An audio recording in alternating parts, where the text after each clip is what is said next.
Oolchaadha, Oolchaadha, oolchaadha, Oolchaadha, oolchaadha.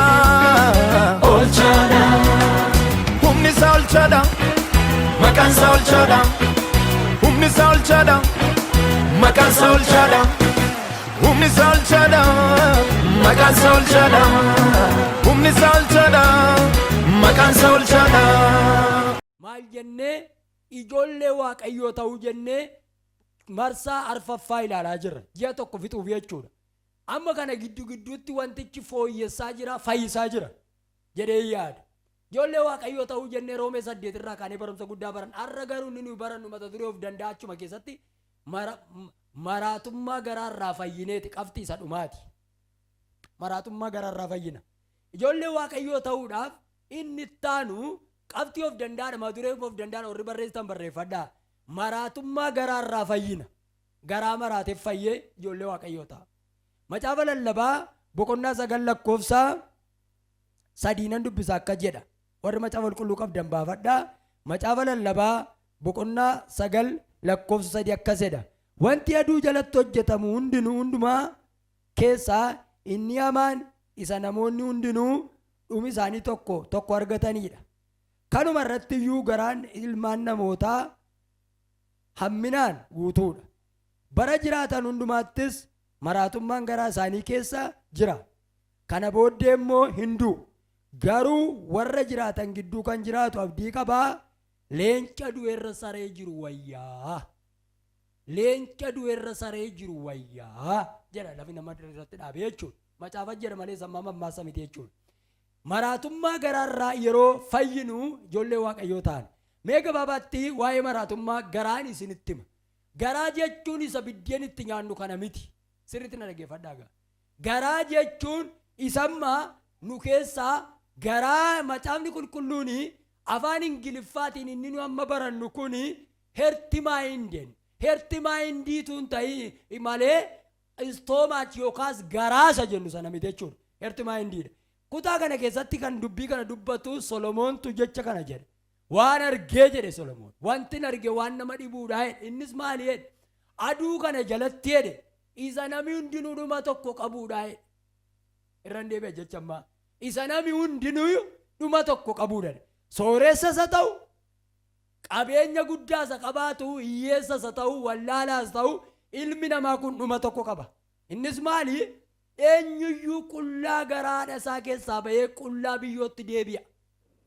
Fooqii 500 ijaartee yoo qabaattes, warqee addunyaa kanaa bitattee yoo qabaattes, beekumsa addunyaa kanaa guutuu yoo qabaattes, sooressi miiliyeeniiriin tokkos akkuma kana hiyyeessi waan nyaatee bulu hin qabne tokko yoo du'e lachanuun isaanii dhuma tokko argatu. Akka lafarraa miti. Qullaa dhufanii qullaa biyyootti deebi'u. Ilaa kan Solomooniin dhibeessa kanaa dhuguma iyyuu nama dhibuu qaba. Mee nama simbukkee jiruuni du'a akkasii fuuldura jiru beettaadhaani. Du'i hin jiru jedhanii kan lallaban jiru lallabni akkasii baay'ateera. Akka du'i yookaas dhumilma namaa qullaa gara biyyoo dhaqu beettu wayyaa ishee qabu dhiisee jechuudha. Maanni Solomoon jecha kana jedhu yoo ta'anii waa inni dubbatu sirriitti dhaggeeffadhaa. Amma wanti na dhibu keessaa inni tokkoof tokko jedhe isa sooressis hiyyeessis beekaanis wallaalaanis warri hin barannes warri baratanis iddoo tokkotti dhuma tokko argatanidha jedhee achi keessaa immoo jedhe inni cimaaf olaanaan jedhee kanumaayyuu garaan dhala namaa maraatummaadhaan guutee jira jedhe. Maraatummaa garaarraa fayyina gaarra.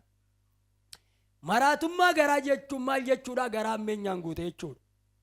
Garaa jallinaan guute jechuudha. Bakka maraatummaa garaa jechuun kana jechuudha. Garaa ammeenyaan guute jechuudha.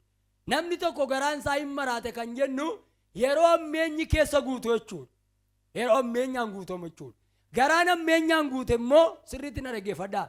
Garaan ammeenyaan guute immoo maraatuu beekamaadha. Garaan maraate jechuun isa kana. Kanaafuu garaa isheen jettu kun yaada garaa yookaas maal jennaa hubannaa xiinxalaa jechuudha. Yaadni garaa keenya balaamaa qaba. Akka reediyoo sabara durii yeroo qaddaa yookaas miimoorii tokko yeroo waraaban waan barbaade waraabaa oola. Maaliif? Garaan keenyaan lafatti wanti hundinuu hojjetamudha waan ta'eef. Kanaaf waa isinitti maganama kana. Kanaafuu ijoollee waaqayyoo ta'uudhaaf jalqaba garaan keenya fayyuu qaba. garaan fayyinaan mataan namaa hin fayya. Garaan fayyinaan hojiin namaa hin fayya. Waaqayyo nama garaan isaa fayyes yaa godhu. Mee iyyaati yaa Waaqayyo jedhaa. Garaa kootti nan laatin jedhaa. Wanti aduu kana giddiitti argamu hunduu wanti inni ittiin hojjetamu yaada garaatiin. Amma namoonni maraatan eessa isaanii harka isaanii miilla isaanii nama maraate. Eessa isaan maraate garuu sammuu ayidallem miimoorii yaada isaatiitu maraate. La dhaggeeffadhaa. Amma maraatu yeroo tokko kan maraate garaadhaa harka hinaa miilla hina. Garuu lafi maraate achi miti. Waan sinitti hima. Amma yeroon ammaa kun yerootti garaan namaa balaa gadhee hamaa baateedha. Boolla gadi fagoodha garaan namaa.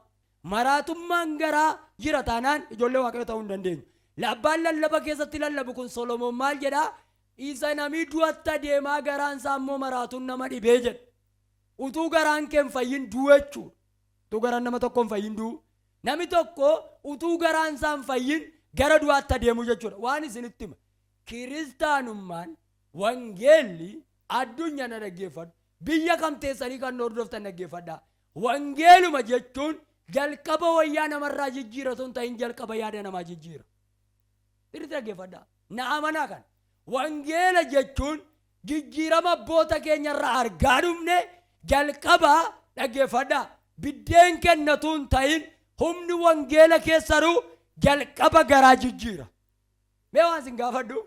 Mee waan sin gaafadhu? Dhagaa maaliin cabsu biyya kana? Mee hundumti keessanuu burruusa yookaan madooshaayedha. Maaliin caba dhagaan biyya kana? Daawwiti garaa koo fayyaa godhee sun ta'in garaa cabaa naalaa dhu'e. Mee nama sin bukkee jiruuni garaa cabaa qabaannaan mootummaa waaqayyoo kan kee jedhanii. Ti dabala. Harroo sinii galee dhugaa fuula keessatti natti hime. Garaa cabaa amma fakkeenyaaf garaa cabaa baattee mootummaa waaqayyoo galta. Garaa fayyaa baattee nama mootummaa waaqayyoo galuu hin dandeessu. Faallaadha. Burruusi akkuma dhagaa cabsu dubbii waaqayyoo garaa namaa cabsa yaada namaa sana daaka. Akkuma isinitti himaa jiru amma mee maraatummaa garaarraa akkamitti fayyina? Namoonni garaan isaanii maraate numa beekamu. Yoo nyaatan hin quufan. Yoo birrii lakkaa'an ittiin goru. Yoo mana qabaatan ittiin tolu. Warri garaan isaanii maraate numa beekamu. Waan maraatuun hojjetu. Amma seena fakkeenyaaf addunyaan kun maaliif qullaa buufti? Keessumaa warra addunyaa miidiyaa addunyaa hordoftan kun. Mamma fakkeenyaaf namoonni baay'een nama qullaa dhaabatu feesbuukitti yookaas miidiyaa addunyaatti ilaaltanii maa jettu beektu? Biyya kana keessaa bannamoo kun maal goonaa jettan of gaafataa jirtu warra addunyaarraa kun. Eessayyuu hin naqinaa. Kun maal yoo jettan dhaloota garaansaa maraatee jira. Nami garaansaa maraate balaa gadee qaba. Nami garaansaa maraate rakkina guddaa qaba. Kanaafuu akkamitti gara ijoollee waaqayyootti garaa maraaterraa akkamitti fayyinaa? Qabxii tokkoffaa waaqayyoodhaan garaa haaraa naa uumennee kadhanna. Faarsaa 51 lakkoofsa 10 siniin dubbisa dhaggeeffadhaa. Qabxii tokkoffaa waaqayyoodhaan kadhanna. Macaafa faarfannaa 51 warri qabaattan baafadhaa. Waan Daawit jedhuun sinitti argisiisa achirraa. Dhaggeeffadhaa nan dubbisa. Garaa qullaa naaf uumi yaa Waaqayyoo. Afuura dhaabbataas na keessatti haaressii jedha. Dhaggeeffadhaa. Maraatummaa garaarraa namni fayyuu kan danda'u yeroo hundumaa cubbuu isaa baatee garaa haaraa naaf uumi Waaqayyo jedhee kadhachuu danda'uu qaba. Kanammoo kadhannaa kana namni hundinuu dhiisee jira. Namni kana hin kadhatu. Maal kadhatare? Qooda kanaa makiinaa na eebbisii, manaan na eebbisii, lafa na eebbisii, hojiin na eebbisee dhee kadhata nam Waaqayyoon. Daawiti meeshaa tokko gurra na banan dhaggeeffadhaa. Namni faarfannaa kana Daawit yoon faarfate yoo jettanii yeroo dubartii tokko wajjiniin ejja geggeessee faarfate Daawit. Akkas jedhe. Daawit kun yakka guddaa hojjete gabaabaatti waa isinitti waa'ee yakka. Amma baay'een keenyas keessaa yoo namni cubbuun qabu cubbuun itti to'e baay'eedha.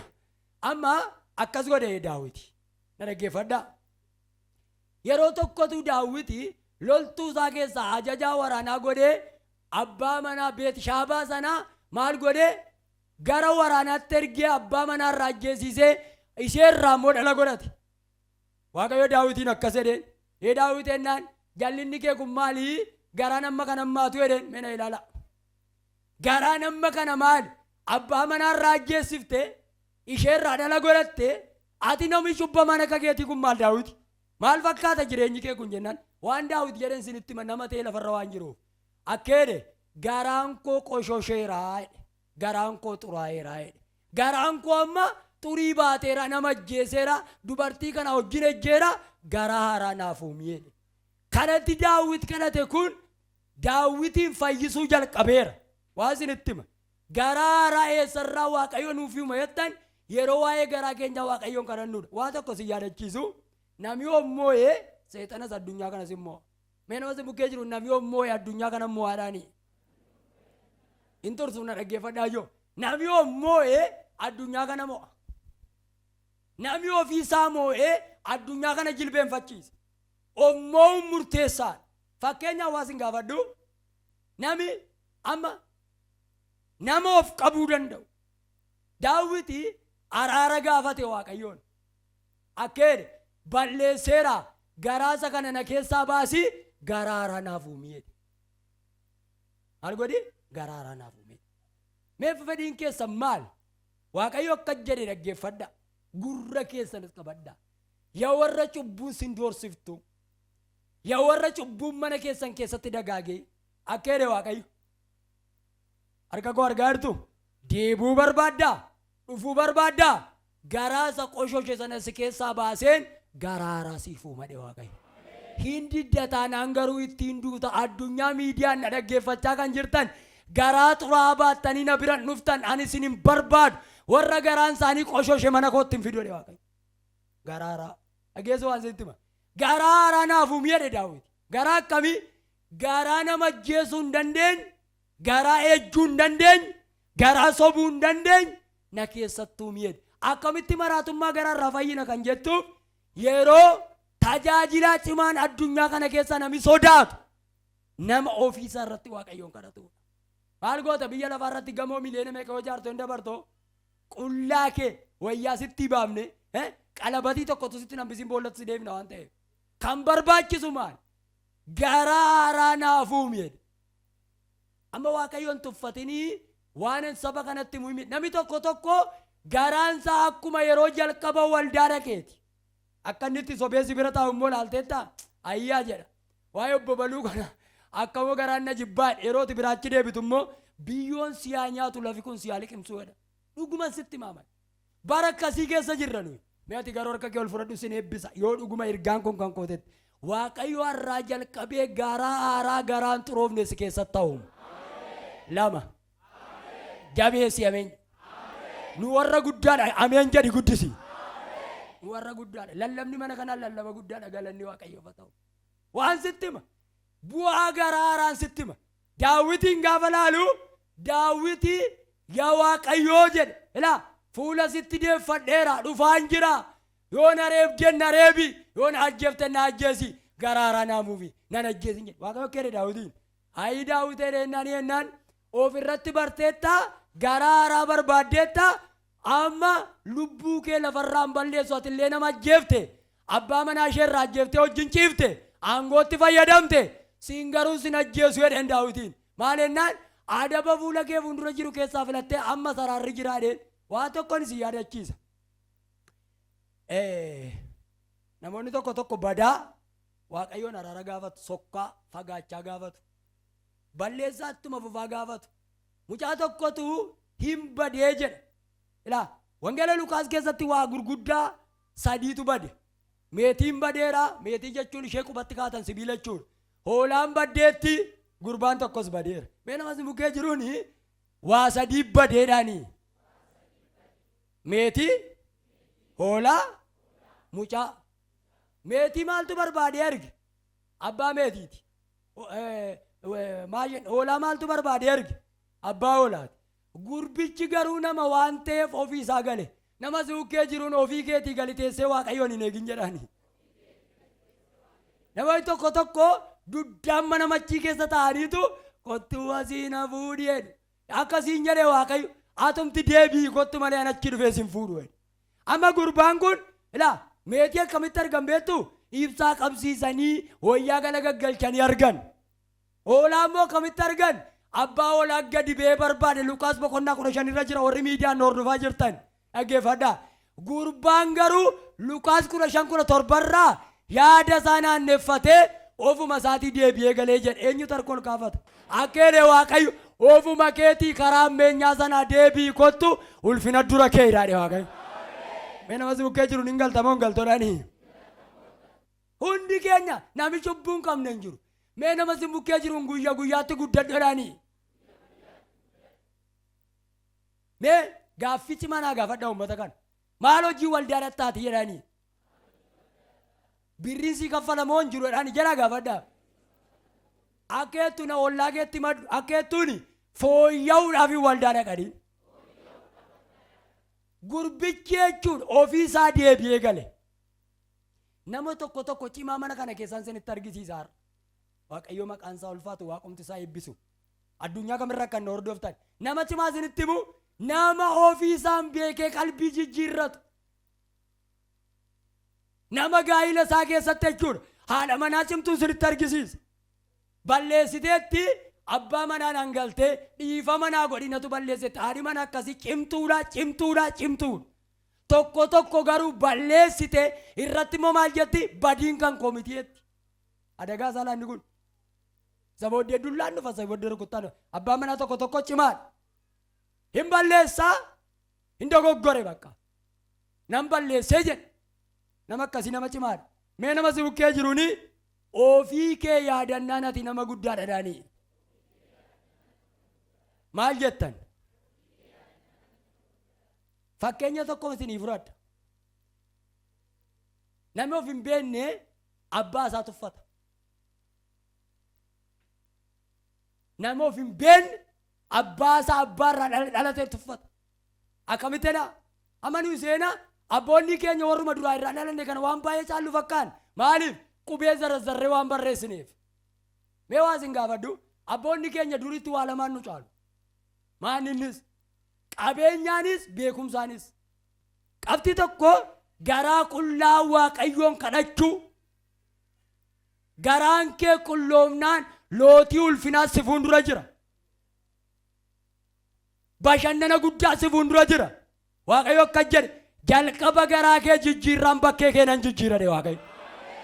Gurbichi yaada isaa naanneffatee gaafa galu abbaan gurbicha dhufaa jiru argee jiru. Eessa dhufaa jira gurbichi?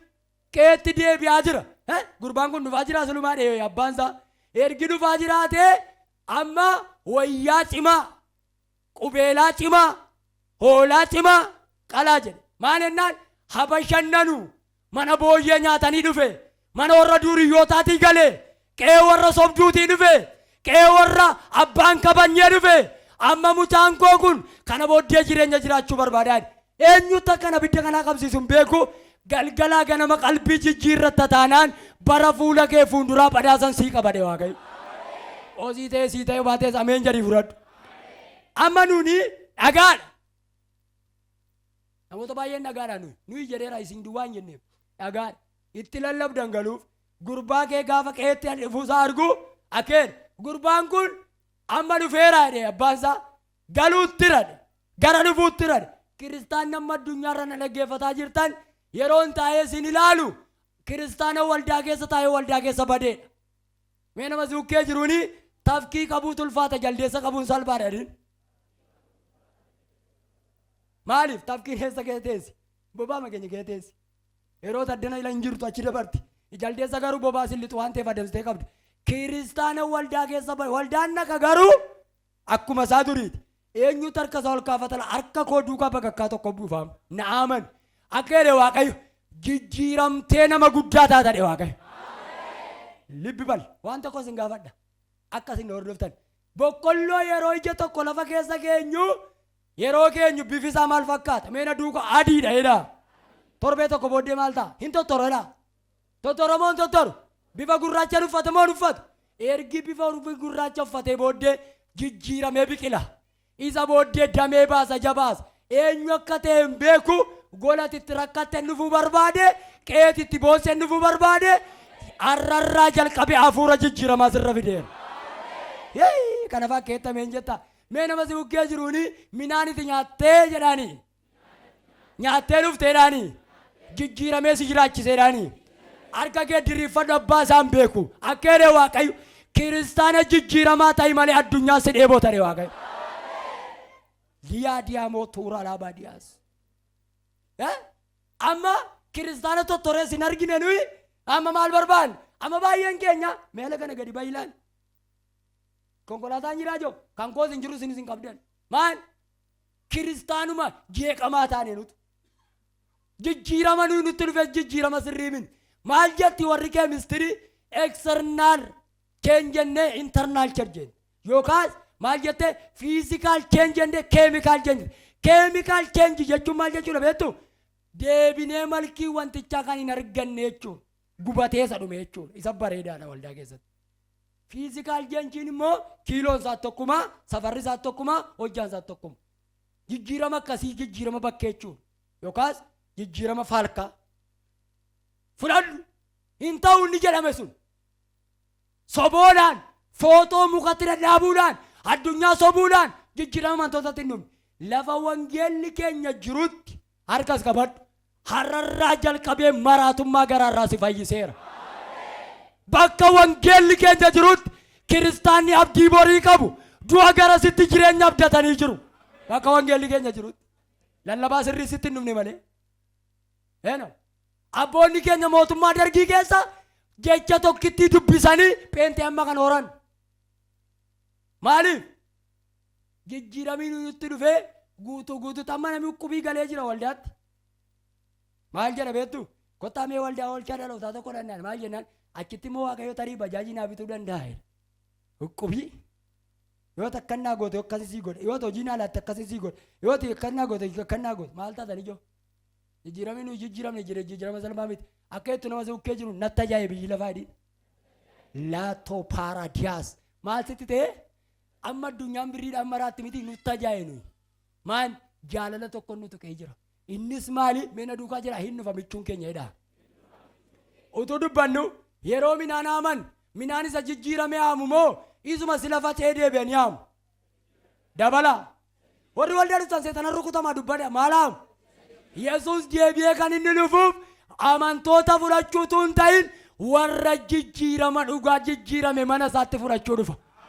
Mee nama suukkee jiru lafa hojii keetitti maal fakkaatadhaanii? Dur yeroo maal nutti man beektu milikkiti baranumaa mootummaa irratti kaa'edha.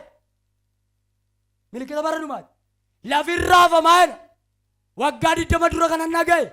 Har'a garuu utuu ilaallu salaalee raafama jimmaa raafama teenyema ammayyuu hin jijjiiramne yoo tarka isaa ol kaasa har'arraa jalqabee lafarraa si butee samiitti si hidheera. 2 3 isa danaa yaaddayin jaldeessu nyaataa jira. Sadanaa yaaddayin akkasiin jedhee waaqayyo isa danaa yaaddayin anatu kakuusii galee jira nan roobsaa minaan nan biqilshaa sin eebbisa inni sitti mugaruu jijjiirama dhugaa ta'e waaqayyo. Kottaa jabanaa na ilaalaa. Yeroo sagantaa kana gadi baatan nami lallaba irraa fudhattan dhugaa isan tajaajiluuti jijjiiramtanii baatu har'aa kaasee hafuura waan geessirraa dha'eera.